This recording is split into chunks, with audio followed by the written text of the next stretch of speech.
எந்த அளவுக்கு ஏறும்ன்றீங்க? அதாவது ஏறும்னா ஏறும்ன்ற எல்லாரும் சொல்றாங்க. இப்போ ஜான் மில்ஸ் சொன்னார் இல்லையா? 38% குறையும் அப்படின்றாங்க.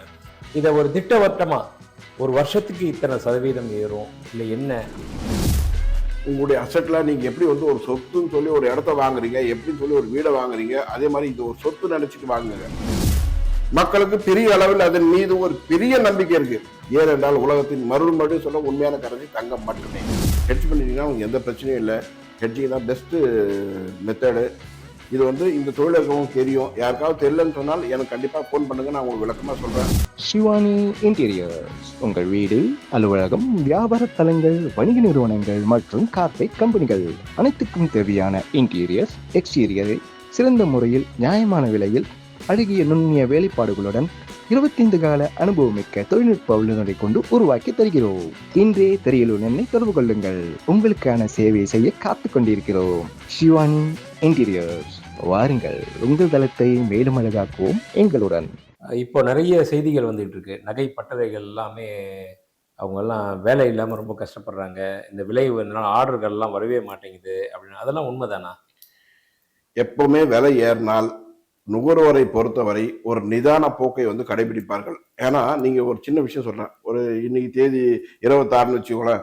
ஒரு 15-20 நாளுக்கு முன்ன யாரோ ஒரு நிபுணர், யாரோ ஒரு அதை வெளிநாட்டு பத்தி கேட்கணும்ன்ற விலை குறையும் சொல்லி சொன்னாங்க பாருங்க. அதான் சொல்றேன். வைரல் ஆச்சு. அதை பத்தி முதல்ல சொல்லுங்க. அதான் அதுக்கு வந்துருவோம். அவர் என்ன பண்ணாருன்னா 38% தங்கும் விலை சரியும் அப்படின்னு போட்டாரு. அது ஒரு ஒரு ஒரு 25 நாள் 30 நாள் கிட்ட ஆயிடுச்சு அந்த விஷயத்த சொல்லி. போட்ட உடனே பாத்தீங்கன்னா இந்தியா முழுவதுமே ஒரே நாள்ல வியாபாரம் அப்படியே ஒரு 50% கீழே போயிடுச்சு. எல்லா இடத்துல இருந்து போன் வருது. எங்க எப்படி இருக்கு வியாபாரம், எங்க எப்படி இருக்கு, ஒருத்தர் நல்லா விசாரிச்சுக்கிறாங்க. அப்புறம் இந்த எங்க இது மாதிரி ஆச்சுன்னு சொன்னா இவர் வந்து ஒரு அறிக்கை கொடுத்தாரு, 38% தங்கம் விலை சரியும் அப்படின்னு. நல்ல குறையில வியாபாரம் குறைஞ்சது. மக்களுக்கு ஒரு 3% குறைஞ்சு சும்மா அது பாருங்க, இந்த விலை ஏற்றமே இருக்கும், எப்பவுமே இருக்கும். ஆனா 38% நினைச்சு கூட பார்க்க முடியாது. அது மாதிரி இது நான் அப்பவே சொன்னேன், நிச்சயமா விலை குறையாதுங்க, விலை கூடும், வாங்கறத நிறுத்தாதீங்க, தேவையான அளவுக்கு வாங்கிக்கோங்கன்னு சொல்லிட்டு. என்னை சுத்தி இருக்க நிறைய பேர் எனக்கு கேள்வி கேட்டாங்க, குறையுமா? நான் சொன்னேன் நிச்சயமா குறையாது. உங்களுக்கு அப்படியே மனசுல தோணுச்சுன்னா நீங்க எவ்வளவு வாங்கணும்னு நினைக்கிறீங்களோ அது பாதி வாங்கிருங்க, பாதி விலை குறைஞ்சா அதை வாங்கிருங்க, அப்புறம் ஆவரேஜ் பண்ணுங்கன்னு கூட சொன்னேன் நான். பெரிய அளவுல பாத்தீங்கன்னா ஒரு உச்சத்துக்கு போயிடுச்சு. அவர் 38% குறையும் சொன்னதுக்கு 20% 15% விலை ஏறி போச்சு. ஸோ எப்பவுமே இது மாதிரி தவறான செய்திகளுக்கு செவி சாய்க்க கூடாதுன்றதுதான் நான் சொல்லுவேன். எப்பவுமே தங்கத்தை பொறுத்தவரை முதலீடுகள் செய்தால் நீங்க வாங்கி வச்சு லாபம் வரும்னு பாத்தீங்கன்னா நிச்சயமா லாபம் வராதுங்க. ஏன்னா நீண்ட கால முதலீடுக்கு தான் அது உகந்தது. நீங்க என்ன வாங்கிட்டு உடனே ஒரு 3 மாசத்துல அங்க நான் வந்துட்டு 75,000 சவத்து வாங்கினேன், இப்போ விலை அதே தாங்க இருக்குண்ணா, அது இல்லைங்க. 3 வருஷம் பொறுத்து பாருங்க அது விலை என்ன இருக்குன்னு. அப்படிதான் பார்க்கணும். 1,00,000 இருக்கும் அன்னைக்கு பாத்தீங்கன்னா ஒரு சவரன். அதனால நீங்க வந்து தங்கத்தை பொறுத்தவரை முதலீடு செய்ய விரும்பினால் நீண்ட கால முதலீடுக்கு மட்டுமே நீங்க அதை எடுங்க. குறுகிய கால முதலீடுன்னு சொன்னா தயவு செய்யாதீங்க. இன்னைக்கு எடுத்துட்டு உடனே ஒரு பேப்பர் எடுத்து அப்ப நான் இவ்வளவு வாங்கினா மறுபடியும் 3 மாசம் ஆயிடுச்சு, 6 மாசம் இல்ல. நீண்ட கால முதலீடுக்கு சிறப்பான ஒரு முதலீடு. நிச்சயமாக 100% வந்து விலை ஏறும். எந்த அளவுக்கு ஏறும்ன்றீங்க? அதாவது ஏறும்ன்ற எல்லாரும் சொல்றாங்க. இப்போ ஜான் மில்ஸ் சொன்னார் இல்லையா? 38% குறையும் அப்படின்றாங்க. சில பேர் நிறைய இப்போ பார்த்தோம்னாலும் மீடியால இன்னும் ஏறும்னு எல்லாரும் சொல்றாங்க. இதை ஒரு திட்டவட்டமா ஒரு வருஷத்துக்கு இத்தனை சதவீதம் ஏறும் இல்லை என்ன? எப்பயுமே அவங்களுக்கு வந்து எப்படின்னா, ஒரு பொருளை வாங்குறப்போ அப்பா அப்படின்னு ஒரு பெருமூச்சு வரும், சந்தோஷம் வரும். அது இதனுடைய மதிப்பு உயர்றப்போ. அப்படி பார்த்தா இந்த அளவுக்கு விலை நம்ம எதிர்பார்க்காத அளவுக்கு வந்துருச்சு. 10,000 ஒரு கிராம்ன்றது அளவுக்கு நெருங்கி வந்துருச்சு. எல்லாத்துக்கும் சில ஐயப்பாடு இருக்கு. இந்த 10,000 நின்று போயிடுமா? நான் வாங்கினதுக்கு அப்புறம் திருப்பியும் ஒரு 7,000 வந்துருமா? இல்ல இது இன்னமும் கூடுமா? சில பேர் சொல்றாங்க இதுக்கு மேலாம் கூடவே கூடாது அப்படின்றாங்க. அப்படி பாக்குறப்போ உங்களுடைய அடுத்த 2-3 வருடத்துக்கு, இன்னைக்கு 2025னா தோராயமா 2 வருஷத்துக்கு வச்சுப்போம், 24 மாசம். அந்த 24 மாசம் எண்டிங்ல என்ன இருக்கும்? முதல்ல சொல்லிடுறேன், ஜனவரி 1ல இருந்து இன்னொன்னு பார்த்தீங்கன்னா 22% விலை ஏறி இருக்கு. சிம்பிளா சொல்லிடுறேன். இந்த ஆண்டு 2025 ஜனவரி 1க்கும் இன்னைக்கு வந்துட்டு ஏப்ரல் 26க்கும் பாத்தீங்கன்னு சொன்னீங்கன்னா இந்த இடைப்பட்ட காலத்துல பாத்தீங்கன்னா 22% விலை ஏற்றம். நான் வந்து இதையே வந்து எல்லா அளவுகோலாம் எடுத்துக்க மாட்டேன். ஒட்டு மொத்தமா பார்க்கும்போது இந்த வருஷத்துடைய விலை ஏற்றம் ஏறக்குறைய 40% இருக்கும்னு என்னுடைய கணிப்பு. இப்ப 22 இருக்கு, இன்னும் 18 காத்து கொண்டு இருக்கிறது அப்படின்னு நான் எடுத்துக்கிறேன். அப்படின்னு பாத்தீங்கன்னா இன்னொரு 18% இந்த வருஷத்துல விலை ஏறும். மொத்தமா பாத்தீங்கன்னா 40% விலை இந்த வருஷத்துல ஏறி இருக்கும். ஒட்டுமொத்தமாக நீங்கள் வந்து 2.5 வருஷம், அதாவது 2027 இப்படி முடிவுல வச்சுக்கலாம், பாத்தீங்கன்னா இப்படி வச்சுக்கலாம். 2027 முடிவு இல்ல டிசம்பர் 2020 நீங்க சொல்ற கணக்குல 2025க்குள்ளே 10,000 ரூபாய் கிராம் வந்துருது. கன்ஃபார்ம் சொல்றீங்க. ஆமா. அது மொத்தத்துல 40%. ரைட். அப்போ 2026, 27 நம்ம 10,000 இருந்து டிராவல் பண்ணுவோம். இப்ப 9,000 ரூபாய் இருக்கு, 10,000 ரூபாய்னு வச்சுப்போம் இந்த வருஷத்துக்கு. ஆமா, அந்த 10,000 இருந்து 2027ல என்ன ரேட் வரும்? 14,000 ரூபாய் இருக்கும் ஒரு கிராம் ஒண்ணு. ஒரு கிராம். சோ 1 லட்சத்துக்கு கூட போகும் ஒரு சவரன். ஓ அப்போ மக்களை பொறுத்த வரைக்கும் இப்போ கூட இனிமேலும் கூட அப்ப வாங்கலாம் தங்கத்தை பொறுத்த வரைக்கும். நான் நாள் 1லேன்னு சொல்லிட்டு வரேன்.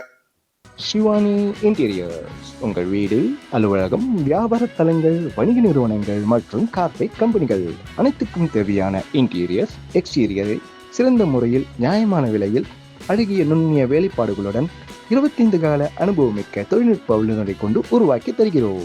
இன்றே திரையில் என்னை தொடர்பு கொள்ளுங்கள். உங்களுக்கான சேவை செய்ய காத்துக் கொண்டிருக்கிறோம். ஷிவானி இன்டீரியர்ஸ், வாருங்கள், உங்கள் தளத்தை மேலும் அழகாக்குவோம் எங்களுடன். உங்களுடைய அசெட்ல நீங்க எப்படி வந்து ஒரு சொத்துன்னு சொல்லி ஒரு இடத்த வாங்குறீங்க, எப்படின்னு சொல்லி ஒரு வீடை வாங்குறீங்க, அதே மாதிரி இது ஒரு சொத்து நினைச்சிட்டு வாங்குங்க. நீங்க வந்துட்டு ஒரு இடத்த ஒரு வீடை வாங்கும்போது வேலை ஏறிடும் உங்களுக்கு தெரியுமா?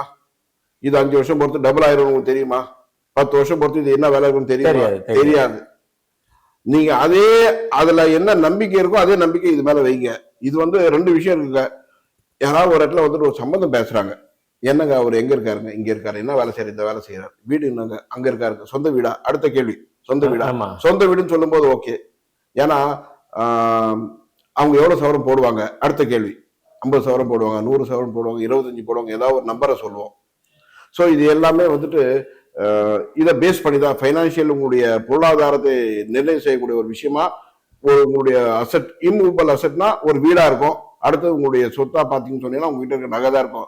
நீங்க வேற என்ன துணி வச்சிருக்கீங்க, என்ன கார் வச்சிருக்கீங்க, என்ன கடிகாரம் போட்டிருக்கீங்க, என்ன மொபைல் யூஸ் பண்ணி, இதெல்லாம் வந்து உங்க பொருளாதாரத்தை நிச்சயமா நிர்ணயம் செய்யாது.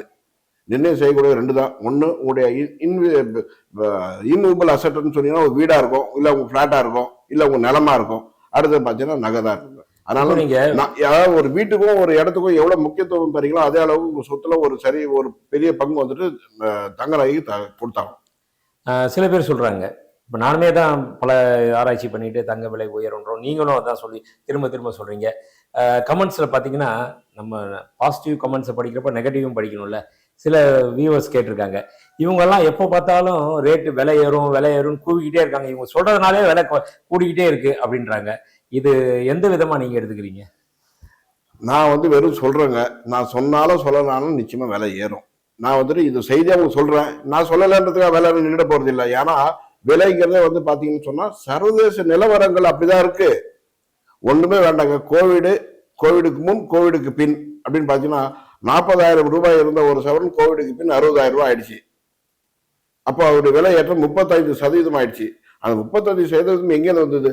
இந்த எல்லா பொருளுடைய விலையும் சரிந்தது. இடத்துடைய விலை சரிந்தது கோவிட் அப்போ. மற்ற பொருட்கள் ஷேர் பார்த்தீங்கன்னா கீழே போயிடுச்சு, எல்லாம் போயிடுச்சு. ஆனால் கோல்டு ஒண்ணுதான் மேலே வந்தது. அப்ப என்ன அர்த்தம்? கோல்டு தான் உண்மையான கரன்சி அப்படிங்கிற மாதிரியான உலக நாடுகளும் ஏற்றுக்கொள்ளப்பட்டது. உலக நாடுகளுக்கு ஒரு 800 கோடி மக்களும் அதை ஒட்டுமொத்தமாக ஏற்றுக்கொண்டார்கள். 2வது, எல்லாமே வாங்கக்கூடிய ஒரே பொருள் தங்கம் தாங்க. நீங்க மற்ற பொருள் இப்ப நான் மொபைல் நான் வாங்குவேன், இன்னொரு இடத்துல வாங்க மாட்டாங்க. இல்ல ஒரு பொருளை நான் யூஸ் பண்ணுவேன், அதே பொருள் இன்னொருத்தர் யூஸ் பண்ண மாட்டாங்க. ஆனா உலக மக்கள் எல்லாமே சேர்ந்து பயன்படுத்தக்கூடிய ஒரே பொருள் தங்கம் தான். அதனால்தான் சொன்னாங்க தங்கத்திற்கு பெரிய அளவுல ஒரு மரியாதை இருக்கு. நீங்க அதனுடைய சரித்திரத்தை 200, 300, 400, 500 வருடங்கள் எவ்வளவு முடியுமோ அவ்வளவு பின்னால போய் பாருங்க. சரித்திரத்தை புரட்டி போட்டு பாத்தீங்கன்னா உங்களுக்கு தெரியும் எங்கேருந்து வேலை ஆரம்பிச்சது இப்ப எங்க போயிட்டு இருக்குன்றது. இன்னும் எங்க போகுன்றது இன்னொரு 10-20 வருஷம் பொறுத்து பாத்தீங்கன்னா நீங்களே நம்ப மாட்டீங்க. நம்ம இந்த 10,000 கிராமுக்கு வாங்கணும், 8,000 கிராமுக்கு வாங்கணும், இப்ப அதெல்லாம் கிடைக்கவே இல்லை, போயிடுச்சு, எங்கேயோ போயிடுச்சுன்னு நினைப்பீங்க. உங்களுடைய வயசு ஒரு 50 இருக்கிறதா எடுத்துக்கோங்க. நீங்க 25 வயசுல முதல்ல வாங்கினீங்கன்னா இந்த 25 வருஷத்துல உங்களுடைய வளர்ச்சி, அதாவது நீங்க வாங்க தங்கத்துடைய விலையினுடைய வளர்ச்சி எவ்வளவு இருக்குன்னு பாருங்க. உங்களுக்கே புலப்படும். எஸ், நான் வந்து கிராம் வந்து 400 ரூபாய்க்கு வாங்கினேன், 800 வாங்கினேன், 1200 வாங்கினேன். 2010 எல்லாம் பாத்தீங்கன்னு சொன்னீங்கன்னா வெறும் வந்து 1000, 1200 ரூபாய் தான் கிராம் இருந்தது. இப்ப பாத்தீங்கன்னா எங்கேயோ இருக்கு. சோ இதெல்லாம் எங்கே போயிட்டு இருக்குன்னு அது இது அப்படியே போய் பின்னால போய் பாருங்க. 15 வருஷம் முன்ன, 20 வருஷம் முன்ன இருந்த வேலை எல்லாம் நீங்க பாத்தீங்கன்னா நினைச்சு பாத்தீங்கன்னா இப்ப வந்து சொல்றது எல்லாமே ஒரு கதையா இருக்கும். இதான் இது. இன்னைக்கு நம்ம பேசுறோம், இன்னும் 15 வருஷம் பொறுத்து இதை பத்தி பேசணும்னு சொன்னா இந்த வேலை எல்லாம் பாத்தீங்கன்னா சிரிப்பீங்க. அந்த மாதிரியான ஒரு வேலை இருக்கும் இன்னும் 15 வருஷம். அப்போ நீங்க சொல்றதை பார்த்தா இன்னைக்கு அநியாய விலையா தெரியுற தங்கம் நாளைக்கு நியாய விலையா தெரியும்னு சொல்ல வரீங்க. எதுவுமே அநியாய நியாயம் எதுவுமே கிடையாதுங்க. இப்படியே சொல்லிடுறேன், இவர் சொல்றாரு, பட் அதெல்லாம் எதுவுமே கிடையாது. அன்னியினுடைய பொருளாதார சூழ்நிலை. ஏன்னா நான் வந்து ஏதோ டிமாண்டுக்கு இது வந்து சாப்பிடற பொருள் கிடையாது, கண்டிப்பா நீங்க வாங்கி தான் தீரணும். வாங்க முடியாது, இது வந்து மலைச்சு நிக்கிறாங்களா அவங்க? இல்ல கடைகளுடைய எண்ணிக்கை கூட அதிகமா இருக்கு. நீங்க பாருங்க, அப்போ அதோட தேவை அதிகமா இருக்கு, அது மீது இருக்கு மோகம் அதிகமா இருக்கு. மக்களுக்கு எப்ப நம்பிக்கை வரும்? விலை ஏறினா மட்டும்தான் நம்பிக்கை வரும். அந்த நம்பிக்கை பல மடங்கு வந்து கூடி இருக்குன்னு சொல்லுவேன். அதனாலதான் நிறைய கடைகள் வந்து இருக்கு. எல்லா கடையிலும் வியாபாரம் இருக்கு, எந்த கடையிலும் வியாபாரம் இல்ல. முன்னெல்லாம் பாத்தீங்கன்னா ஒரு கடையுடைய அளவு பாத்தீங்கன்னா ஒரு கடைன்னு சொன்னா சும்மா ஒரு 500-600 ஸ்கொயர் ஃபீட்ல இருக்கு. இப்பெல்லாம் 10,000-20,000 ஸ்கொயர் ஃபீட்ல ஒரு நிறுவனங்களும் இருக்கு. அப்படின்னு சொன்னால் மக்களுடைய ஆசை, மோகம் அல்லது நம்பிக்கை என்ன வேணாலும் அது வார்த்தை வச்சுக்கோங்க. மக்களுக்கு பெரிய அளவில் அதன் மீது ஒரு பெரிய நம்பிக்கை இருக்கு. அதனாலதான் சொல்றேன், இன்னும் 10 வருடங்கள் பொறுத்து தங்கத்தை நீங்க வந்து இன்னைக்கு எப்படி நீங்க தொட முடியாது நினைக்கிறீங்களோ அன்னைக்கு உங்களால் தொடவே முடியாது. ஆனால் அன்னைக்கு வியாபாரம் நிறைய இருக்கும், நிறைய நிறுவனங்கள் உருவாகும், நிறைய பொருட்கள் வந்து விற்பனை ஆகும். ஏனென்றால் உலகத்தின் மறுபடியும் சொல்ல உண்மையான கரன்சி தங்கம் மட்டுமே. Thank you sir. அதே சமயத்தில் ஒரு ஃபைனலாக நம்ம ஒரு கேள்வியை மட்டும் கேட்டு போயிடலாம். நிறைய வணிகர்கள் வந்து தங்க நகை வியாபாரிகள் எல்லாமே புலம்புறதாங்க கேள்விப்படுறோம். என்னென்னா, இன்னைக்கு தங்கத்தை வித்துடுறோம், நாளைக்கு வாங்கலான்னு போனால் அதுக்குள்ள ரேட்டு அதிகமாகிடுது அப்படின்னு. இதை வந்து அவங்களுக்கு என்ன அட்வைஸ் நீங்கள் கொடுக்க வரீங்க? ஒரு தங்க நகை வியாபாரிகள் சங்க தலைவராக இருக்கீங்க, மற்ற உங்களை சார்ந்து கிட்டத்தட்ட ஒரு 1500 உறுப்பினர்கள் இருக்காங்க தமிழ்நாடு முழுவதும். உங்களுடைய ஃபாலோவர்ஸ்ன்ற மாதிரி உங்களுடைய இதை கேட்டுட்டு இந்த ரேட்டை தான் வந்து தமிழ்நாடு மட்டும் இல்லாமல் அயல்நாடுகள் கடந்து வேர்ல்டு ஃபுல்லாக இருக்க தமிழர்கள் எல்லாருமே இந்த ரேட்டை தான் வந்து ஃபாலோ பண்ணுறாங்க. அப்படின்றப்போ இவங்களுக்கு ஏற்பட்டிருக்க இதுலேருந்து தப்பிக்கிறதுக்கும், அந்த வியாபாரிகள் வந்து கோல்டு ரேட்டை ஃபிக்ஸ் பண்ண முடியாமல் இருக்கிறதுக்கும், அந்த நஷ்டத்துலேருந்து சில பேர் சொல்கிறாங்க நஷ்டம் அடைஞ்சிருச்சுன்றாங்க, அதுக்கெல்லாம் ஏதாவது ஒரு வழி? அதாவது நீங்க இப்படி எடுத்தோம்ல, டெய்லி உங்களுக்கு ஆவரேஜ் ஒரு 500 கிராம் விற்பனை ஆகுன்றதை நான் எடுத்துக்கிறேன். நீங்க டெய்லி ஒரு 500 கிராம் ஹெட்ஜ் பண்ணிடுங்க. ஸோ உங்களுக்கு நஷ்டமே வராது. அடுத்த நாள் நீங்க வாங்கினீங்கன்னா கூட ஹெட்ஜ் பண்ணிட்டீங்கன்னா உங்களுக்கு எந்த பிரச்சனையும் இல்லை. ஹெட்ஜிங் தான் பெஸ்ட்டு மெத்தடு. இது வந்து இந்த தொழில் இருக்கவங்களுக்கு தெரியும். யாருக்காவது தெரியலன்னு சொன்னால் எனக்கு கண்டிப்பாக ஃபோன் பண்ணுங்க, நான் உங்களுக்கு விளக்கமாக சொல்கிறேன். கண்டிப்பாக ஃபாலோ பண்ணுங்க. 1 கிராம் கூட 1 ரூபா கூட நஷ்டம் வராது. அதாவது நஷ்டன்றது என்ன, இன்னைக்கு நான் வந்துட்டு 7,200 ரூபாய்க்கு விற்றேன், இல்லை 8,000 ரூபாய்க்கு விற்றேன், இல்லை 9,000 கிராம வித்துட்டேன்.